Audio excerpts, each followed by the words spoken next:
Olá, galera, tudo bem? Eliane Farmer aqui com vocês de novo. Hoje eu vim aqui responder para vocês a pergunta número 1 que eu recebo todos os dias no meu canal do Instagram e no meu canal do YouTube. Como?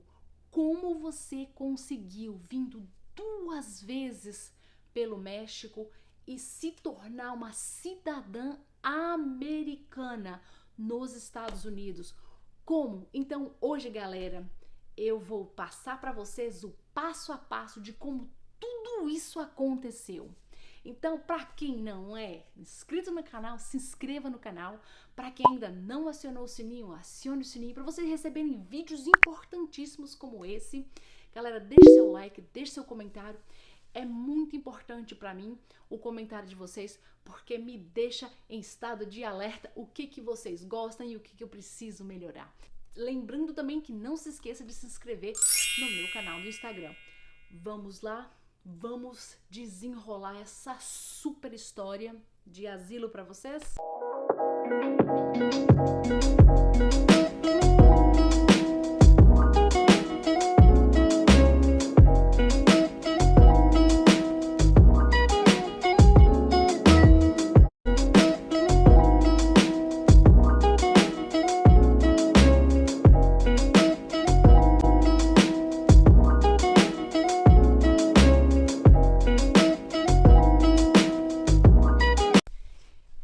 Então, galera, é o seguinte, para quem não sabe da minha história, para quem chegou aqui agora, quem é novato, eu vim em 2001 pelo México e atravessei pelo Arizona, e aquela foi uma das travessias mais difíceis que eu tive na minha vida. Aquela travessia, eu fiquei 64 horas na estrada, no deserto, passei por maus bocados. Quem não conhece essa parte da minha história, tem o vídeo no canal aí, vai lá. Se eu não me engano, é o meu primeiro videozinho que eu coloquei no canal. E aí eu vim para os Estados Unidos, cheguei aqui em 2001. Uma semana depois, as Torres Gêmeas caiu e a coisa virou uma bagunça. Eu fiquei aqui nos Estados Unidos 3 anos e 7 meses sem minhas crianças, porque eu não tinha condição de trazer minhas filhas da primeira vez. Voltei para o Brasil em 2005. Infelizmente, além de eu não me adaptar com o Brasil, mas vocês vão conhecer algumas outras partes do que aconteceu em 2005 que também me ajudou a ter o asilo político. Então, em 2005, eu retorno para os Estados Unidos com minhas 2 crianças pelo Caicai, atravesso o Rio Grande no México, sou presa pela imigração do Texas. E ali eu sou solta e ali começa uma outra parte da minha história que também está no meu canal do YouTube, a minha travessia pelo Caicai com as crianças. Então, galera, eu tenho a primeira parte da minha travessia, eu tenho a minha segunda parte e eu também tenho a minha terceira parte, onde a imigração de Massachusetts me pegou em 2009. E o meu processo de asilo, ele começa ali, em 2009, no dia que aquele policial me parou numa rota e me prendeu e me levou presa e me entregou para a imigração devido eu ter uma carta de deportação. Ou seja, essa carta de deportação, ela ocorreu porque quando eu passei em 2005 com minhas crianças pelo Caicai, eu entrei pelo Texas e na prisão lá do Texas, na divisa, gente, eu esqueci o nome da cidade, mas eu tenho até inclusive o nome, Santo Antônio no Texas, na realidade, Santo Antônio, Texas. Quando eu entrei lá em 2005, eu fui fichada, eu e minhas crianças. Nós chegamos no dia 10 de setembro à noite, nós cruzamos o rio e fomos pega pela migração, nós dormimos lá e no dia 11 de setembro de 2005 nós fomos liberadas da cadeia, eu e minhas 2 crianças. O que aconteceu é que naquele momento eles colocam a gente no sistema e ali nós precisamos comparecer a algumas cortes. Eles entram em contato com a gente e eles pedem para que a gente compareça a algumas cortes para eles tentarem ver qual vai ser a nossa situação no país. Infelizmente, eu não tinha um endereço fixo, na realidade. Na realidade, eu tinha um endereço, mas quando eu vim para Boston, eu acabei me mudando logo no primeiro mês. Eu fiquei um mês naquele endereço que eu passei para imigração, e aí eu tive um problema com um namorado meu, mudei de endereço, então essas cartas foram para aquele endereço que eu não estava lá. Então eu nunca recebi aquelas cartas da imigração dizendo quais seriam os dias das cortes que eu precisaria comparecer com as minhas filhas.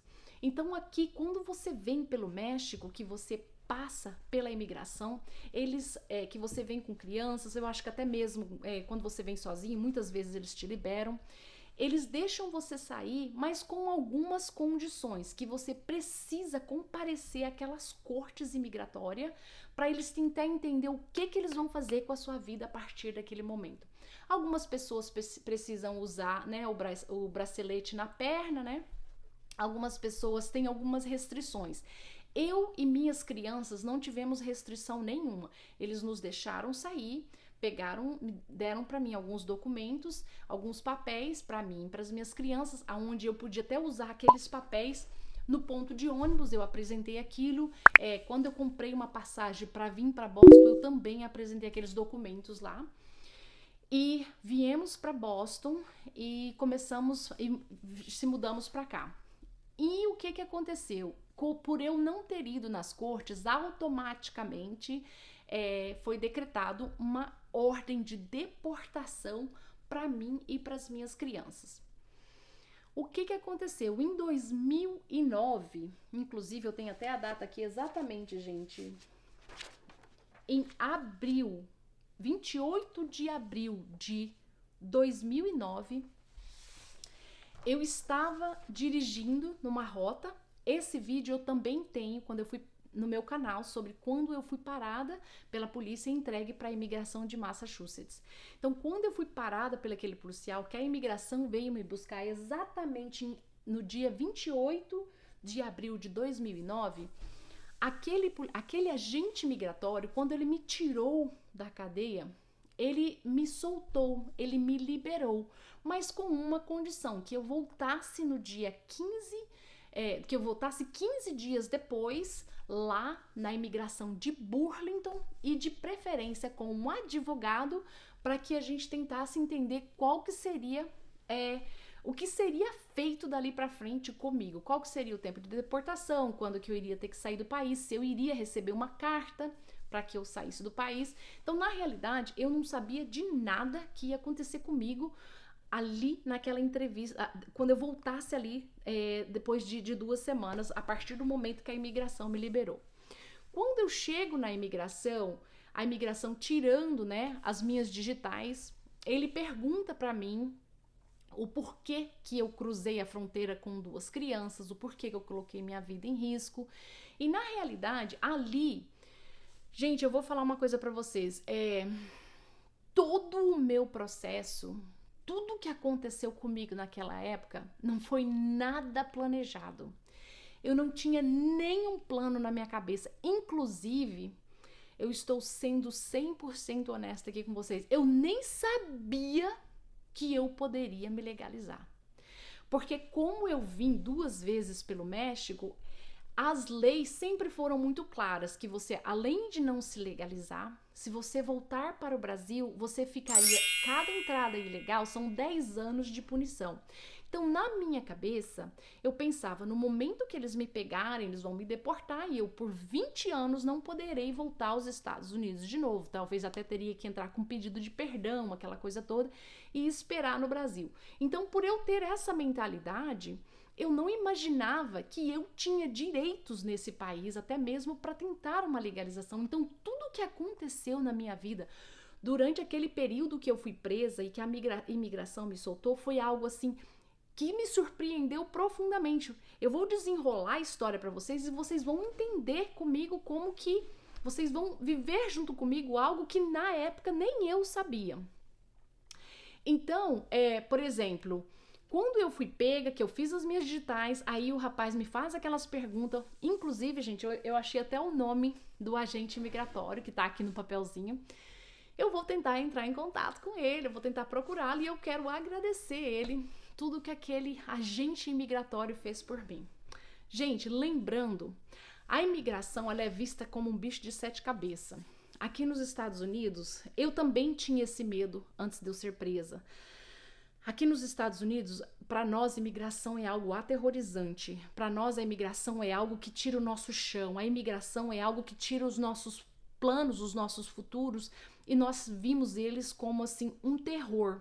E eu confesso para vocês que tudo que aconteceu comigo e com a imigração quebrou essa imagem que eu tinha da imigração. Infelizmente, isso não serve para todos, mas eu tive a melhor experiência possível com a imigração.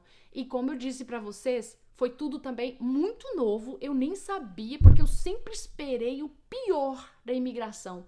E se hoje eu estou aqui, foi porque a imigração me ajudou. Olha que interessante. Então, ele falou para mim assim, por que você trouxe suas crianças, passou por tudo isso, colocou sua vida em risco? E eu mencionei com ele algumas coisas que haviam acontecido comigo naquele período que eu voltei para o Brasil em 2005. Eu disse a ele, eu vim aqui, eu trabalhei, eu construí uma vida, cheguei em 2005, eu sou divorciada, eu tenho 2 crianças e eu, infelizmente, além de não me adaptar com o Brasil, eu tive um problema com uma pessoa. Ele, que tipo de problema? Eu falei assim, infelizmente, eu me relacionei com uma pessoa que era extremamente problemática. Infelizmente, ele tinha uma rede de lojas muito grande em Rondônia.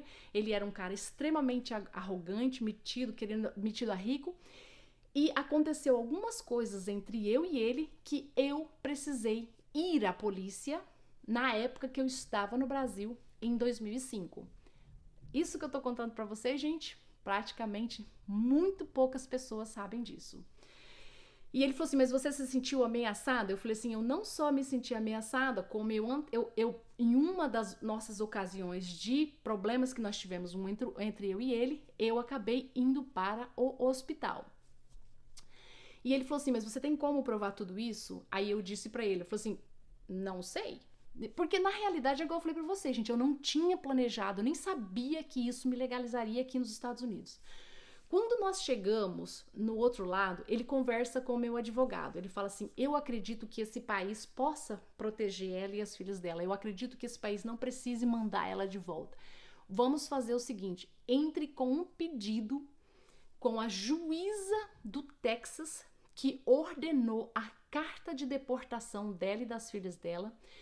Faça esse pedido, vamos tentar cancelar a deportação da Eliane e das filhas dela. E a partir desse momento, se a juíza aceitar, você poderá entrar com um pedido de asilo para ficar nos Estados Unidos. Isso, gente, o agente da imigração conversando com o meu advogado, ok?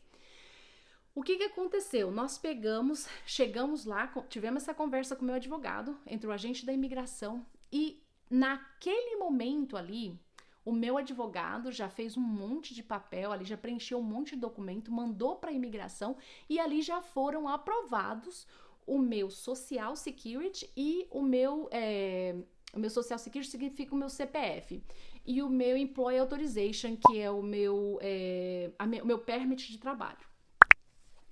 E o que acontece naquele momento a gente fica na expectativa se a juíza do Texas iria liberar para que a gente ficasse aqui nos Estados Unidos. Então, o meu advogado entra em contato com ela e fala, essa mulher quer ficar aqui, ela quer tentar ir nas cortes, ela quer responder, só que ela, infelizmente, ela nunca recebeu as cartas de vocês, porque quando vocês mandaram, ela não estava mais no mesmo endereço, então esse foi o motivo pelo qual ela não compareceu nas cortes.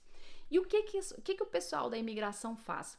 Eles têm tudo arquivado, então eles fizeram um levantamento aonde consta aquelas cartas que eles mandaram para mim, voltaram para ele. Então, quando eles observaram que aquelas cartas, elas nunca haviam sido entregues para mim, a juíza falou, então ela nunca nem soube das cortes dela. Então, no dia 4 de maio de 2010, a juíza do Santo Antônio, Texas, cancela a minha carta de deportação, cancela a carta de deportação das minhas 2 crianças e muda as nossas cortes para Boston, mas elimina a nossa carta de deportação. Ou seja, a partir daquele momento ali, eu já estava no game, eu já estava no jogo, eu já poderia, não precisava mais me preocupar que a partir daquele momento ali, eu só seria deportada a partir do momento que a juíza falasse: você não é permitida ficar mais aqui nesse país e você precisa se retirar. Ou seja, então, no dia 4 de maio, eu fui presa, tá? No dia 28 de abril de 2009 e no dia 4 de maio de 2010 eu já estava recebendo a resposta da juíza do Texas cancelando a minha carta de deportação. Ok, então o que acontece? Eu comecei, o meu advogado falou: bom, então vamos preparar um processo para te deixar nos Estados Unidos e vamos preparar o processo de asilo. O asilo, gente, você precisa provar para eles que talvez voltar para o seu país não seja a melhor ideia, ou por uma ameaça política, ou por uma ameaça de violência doméstica, ou por uma ameaça religiosa. São vários, gente, tem vários fatores, tá, que você pode apresentar num asilo político. O que aconteceu? Igual eu disse para vocês, gente, eu não sabia que o que havia acontecido comigo seria algo ruim que aconteceu comigo no meu passado poderia me dar a minha legalização dentro dos Estados Unidos. Então, o que aconteceu? Eu entrei em contato com uma advogada minha no Brasil, que na época tinha me ajudado com aquele problema que aconteceu lá. Ela foi na delegacia, ela pegou as ocorrências que eu fiz, falando que aquela pessoa fez isso, isso e aquilo comigo. E eu não sabia também que o hospital, ele deixa registrado, né? Mesmo depois de anos, isso aconteceu em 2005 e eu já estava em 2009, eu nem sabia que anos depois eu ainda tinha aquilo registrado no hospital. Então, como eu tive 2 passagens pelo hospital por agressão, a minha advogada foi no hospital e perguntou se existia alguma coisa lá da minha passagem pelo hospital naquela época, em 2005. Gente, batata. Além de ter o relato do médico pelas minhas passagens, ele escreveu à mão tudo o que aconteceu comigo. Ele falou: Eliane apareceu aqui, ela tinha marcas assim, ela tinha esse machucado, ela tinha isso, e chegou aqui alegando que tinha sido por uma agressão física de uma pessoa que ela estava se relacionando. Então, esses documentos, a minha advogada pegou esses documentos e me mandou para os Estados Unidos. Ou seja, eu tinha a passagem pela polícia, que eu fui lá e falei: olha, essa pessoa fez isso, isso, isso, isso comigo e não aconteceu nada com a pessoa. Aí eu tinha a passagem pelo hospital, tá? Um hospital lá de Rolim de Moura, que eu passei.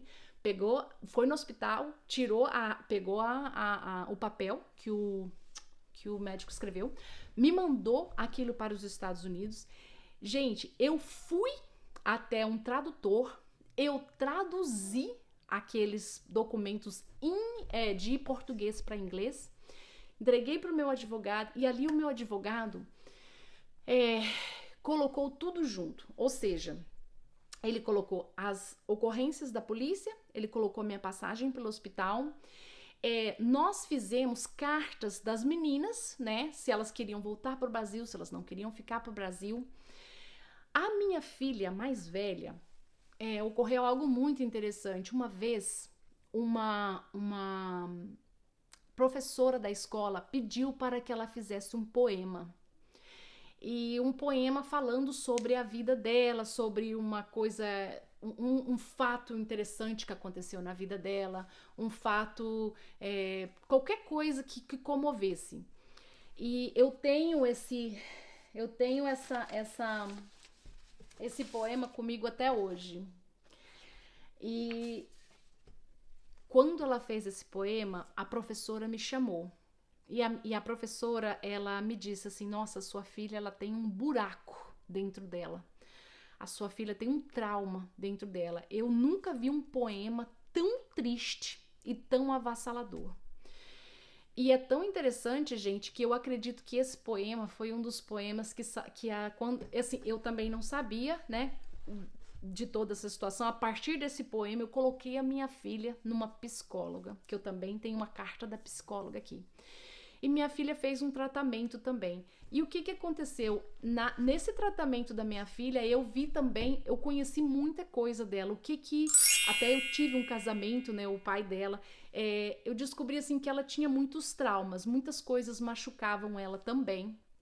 Do meu relacionamento quando eu era casada. Então eu também apresentei esse poema para a juíza. Eu apresentei a carta, né, da psicóloga para a juíza. O que eu fiz, gente? Eu vou ser sincera com vocês.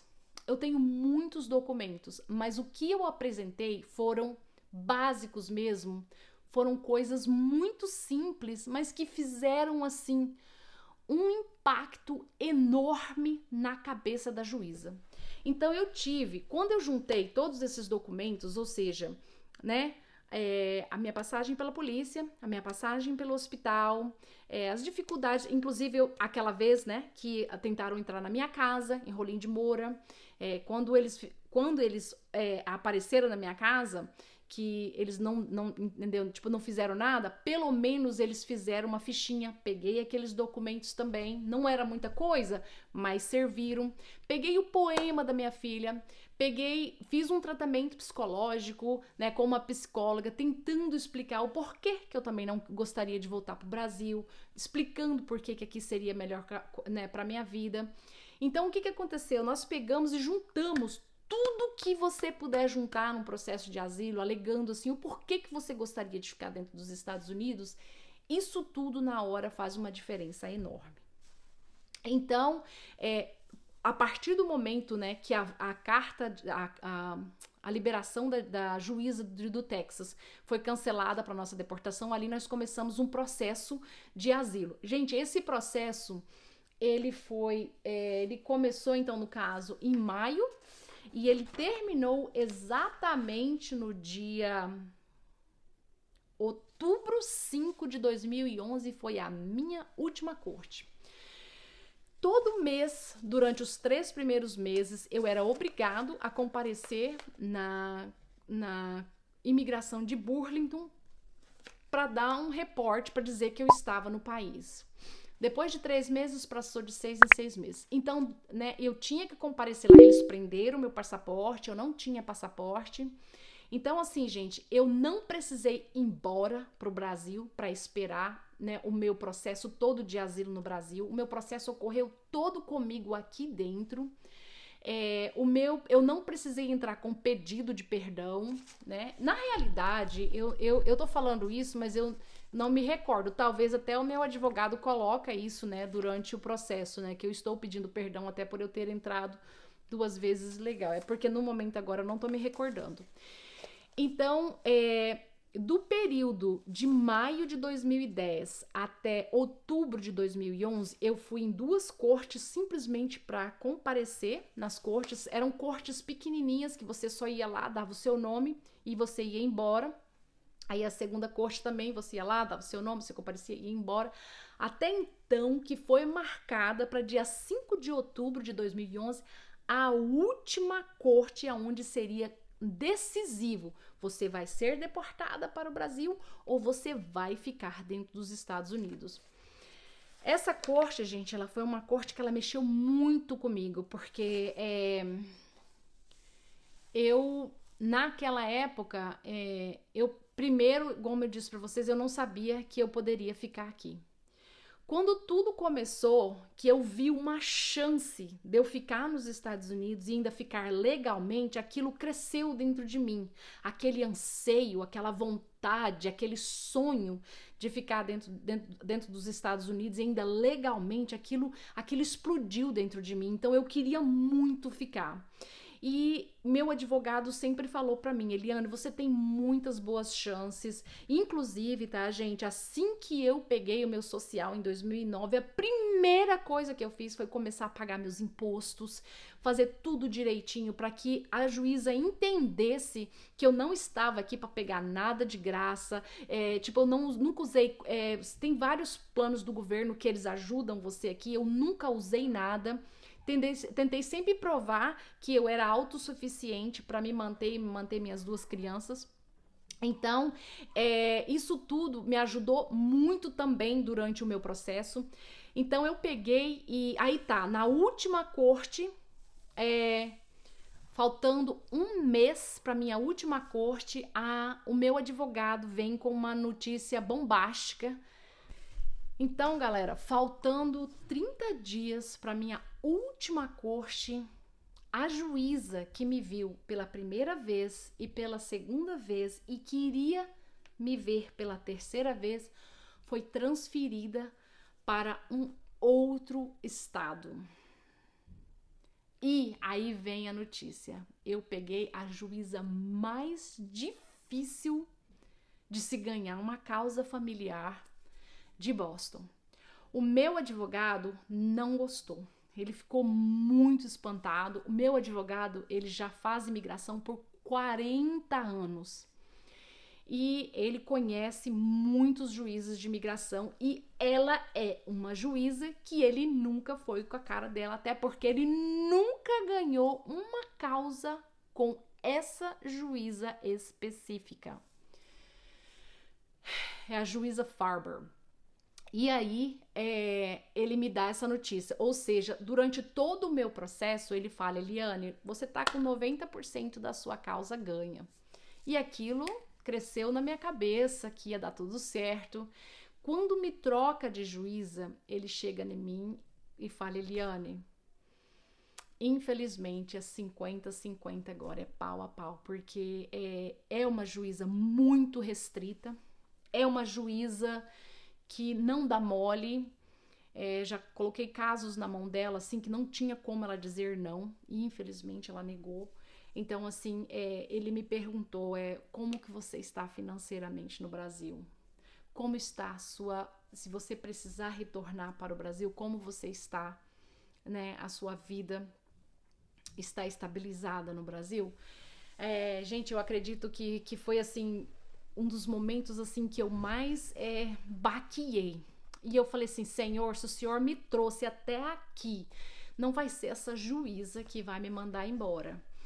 E o que aconteceu? Eu, antes, faltando uma semana, antes da minha corte de imigração, eu fui num culto. E quando eu cheguei nesse culto, eu sentei lá no fundinho, lá na última cadeirinha. Eu tava muito sensibilizada, tava muito triste, não era triste, eu tava muito eufórica, tava com muito medo. E quando eu tava sentadinha lá no fundo, essa pastora, ela era uma pastora lá da Flórida, pastora Vanessa, nunca me esqueço.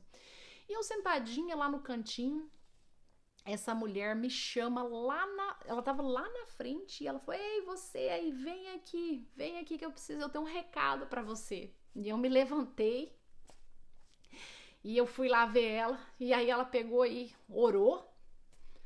Daí ela falou bem assim, me dá a sua mão. E eu dei minha mão pra ela. Aí ela falou assim, Deus pediu pra falar pra você. Olha só, eu nunca vi a mulher na minha vida. Nunca tinha visto. Ela falou bem assim, Deus pediu pra falar pra você que ele não te tirou lá do outro lado do mundo. Fez você passar tudo que você passou pra você chegar aqui. Pra agora ele tirar a sua vitória da palma da sua mão. Abre sua mão. Aí eu abri, ela falou assim, aqui, ó, toma, fecha. Aqui está a sua vitória. Eu não sei o que está para acontecer com você nos próximos dias, mas você já venceu. E fechou a minha mão. Aquele momento ali, acabou todos os meus medos. Acabou todas as minhas inseguranças. Eu falei, esse papel é meu. Eu vou dobrar essa juíza. Acabou. E assim foi. Aí antes, né, faltando uns dias antes, fiz um jejum de 3 dias. Na realidade, eu não consegui fazer os 3 dias. Eu fiz com a minha irmã e eu passei mal. E eu desmaiei no segundo dia. Fui no banheiro de madrugada e, puf, caí. E a minha irmã manteve o jejum. Gente, eu já fiz vários jejuns e eu sempre desmaio. No meio da noite eu desmaio. Então, assim, quando eu fui para aquela corte final, no dia 5 de outubro de 2011, eu estava com a minha alma limpa. Eu estava extremamente pronta para aquela situação. Então, o que nós tínhamos na nossa última corte? Nós tínhamos, estava eu e o meu advogado, dentro de um lugar enorme lá, um salão enorme. Do lado de fora, eu tinha minhas 2 crianças, que elas também eram supostos ser testemunhas, até porque elas presenciaram uma das minhas crianças presenciou um daqueles ocorridos que aconteceu lá em Rolim de Moura.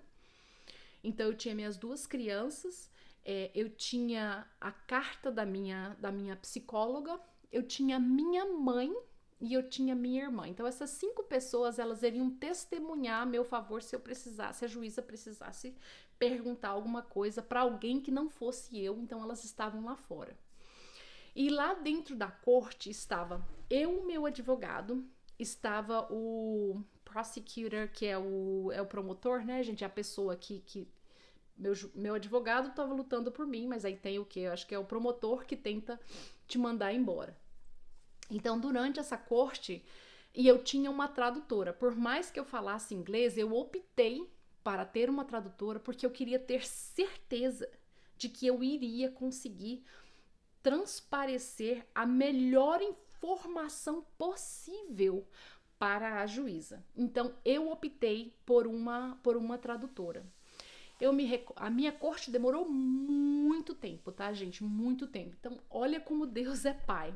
Eu sentei numa mesa e lá estava a juíza, estava a moça, né, que estava traduzindo e estava datilografando, alguma coisa assim, estava digitando. Do lado de cá estava o meu advogado junto comigo e do outro lado estava o promotor. Eu estava sentado numa tipo assim, uma mesa que tinha ai, gente, como é que fala? Uma proteçãozinha assim na frente. Aquela juíza, a hora que ela olhou pra mim,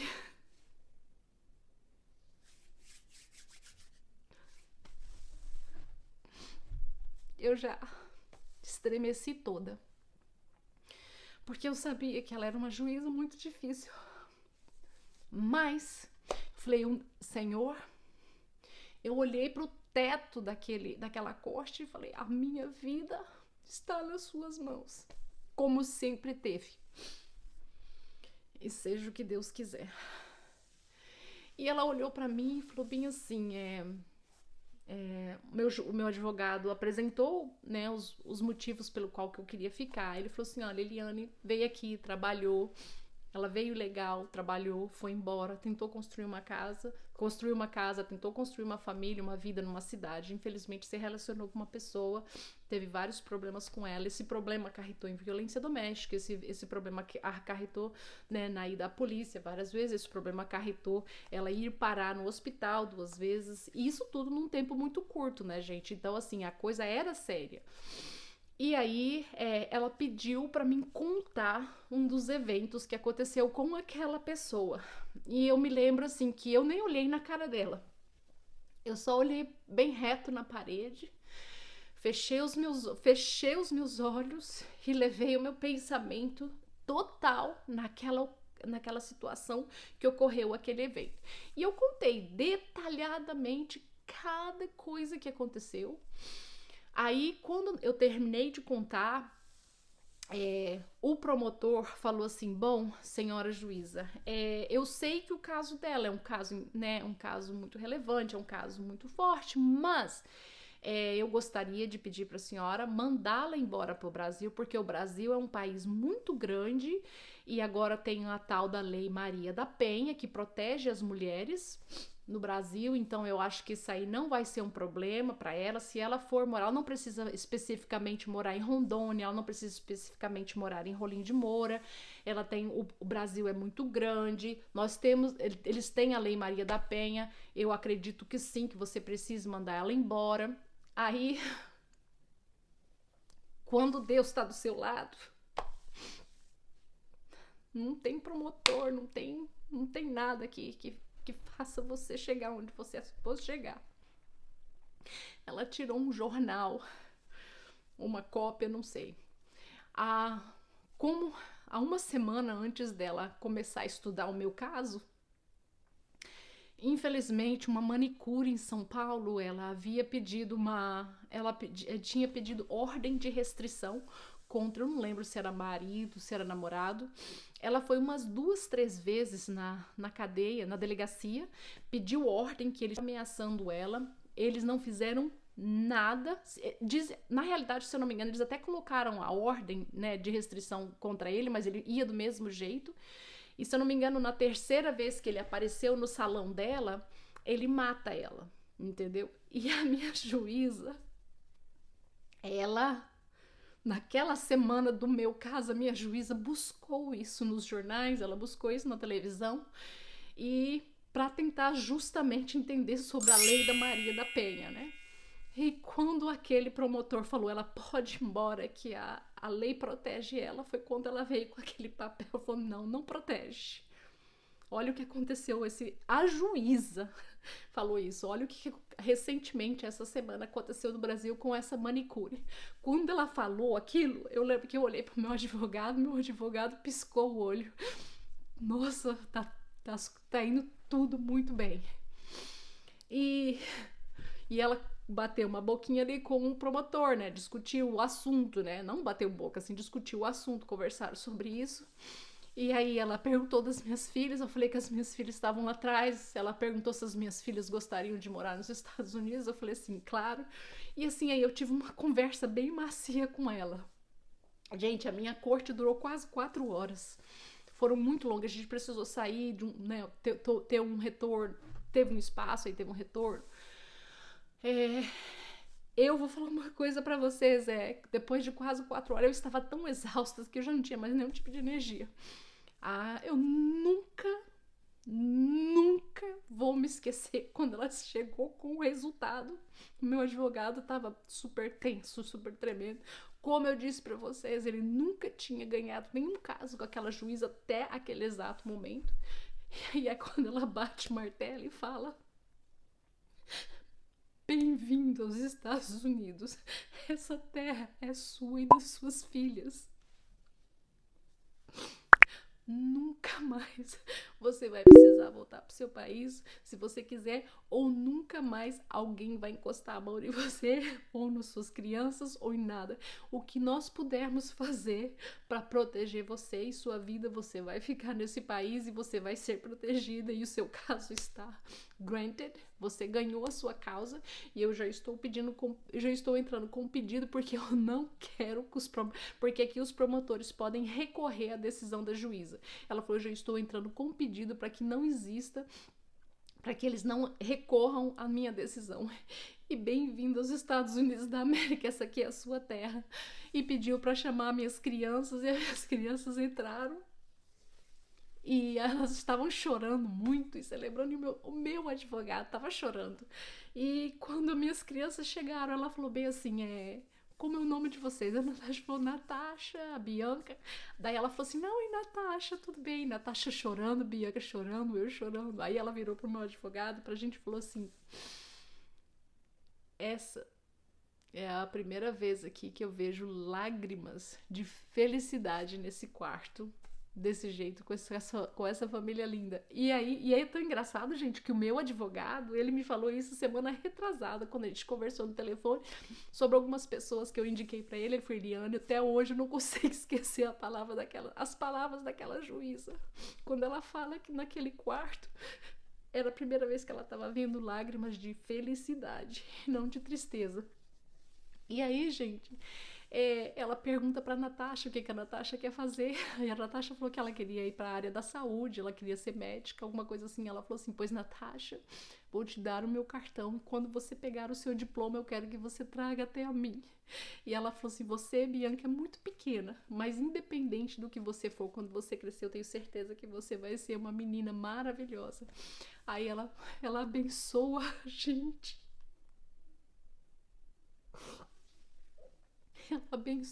Aquela juíza abençoa a gente e fala que a gente pode ir embora, que a partir de agora essa terra pertence a nós. E quando a gente saiu da sala, que a gente entrou no elevador, meu advogado começou a me abraçar e ele chorava tanto.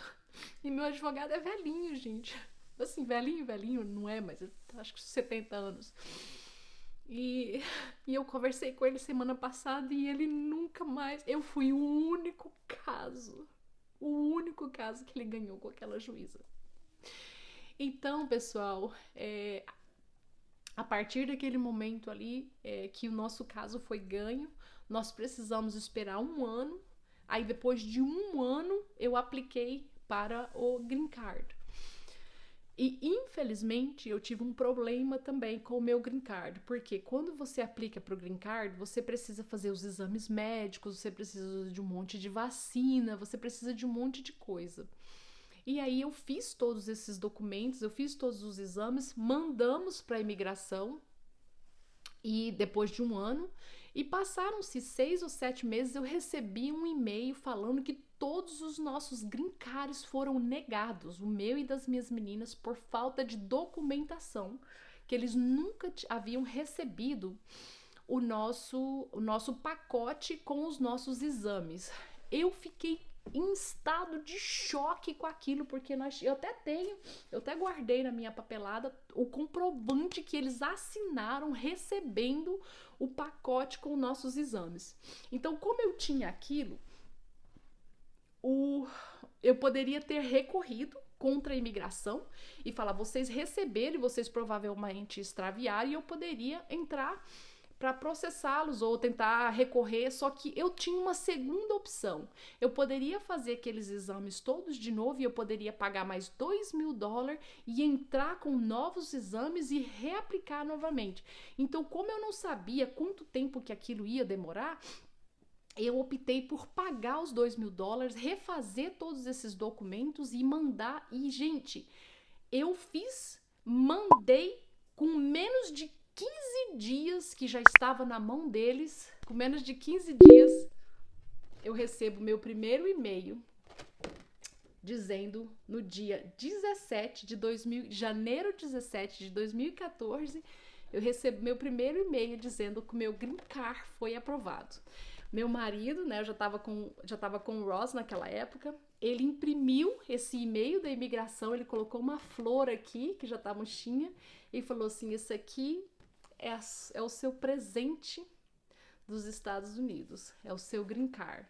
Então, no dia 17 de janeiro, eu recebi esse e-mail da imigração com eles me dando o meu Green Card, e aí 2 semanas depois chegou o meu Green Card. Fiquei com o meu Green Card até 2018. 2018 eu apliquei para a cidadania, eu estudei as provas, marquei a minha entrevista. Quando eu cheguei lá, me reprovaram, não aceitaram que eu fizesse a minha entrevista porque eu tinha uma pendência. E aí eles disseram que não tinha sido dado baixa em uma multa, aquela multa que o meu namorado naquela época levou por um vidro quebrado do meu carro. Ela disse que aquela multa nunca havia sido paga e por causa daquela multa nunca ter sido paga, eu não poderia pegar a minha cidadania. Vocês acreditam? Enquanto eu não resolvesse isso. Eu entrei em estado de choque, saí, daquele lugar lá da imigração, desnorteada. Falei, por onde que eu começo a procurar isso? Aí eu fui na cidade onde eu fui presa, da cidade onde eu fui presa, eu fui tentar descobrir, aí eu descobri que aquele documento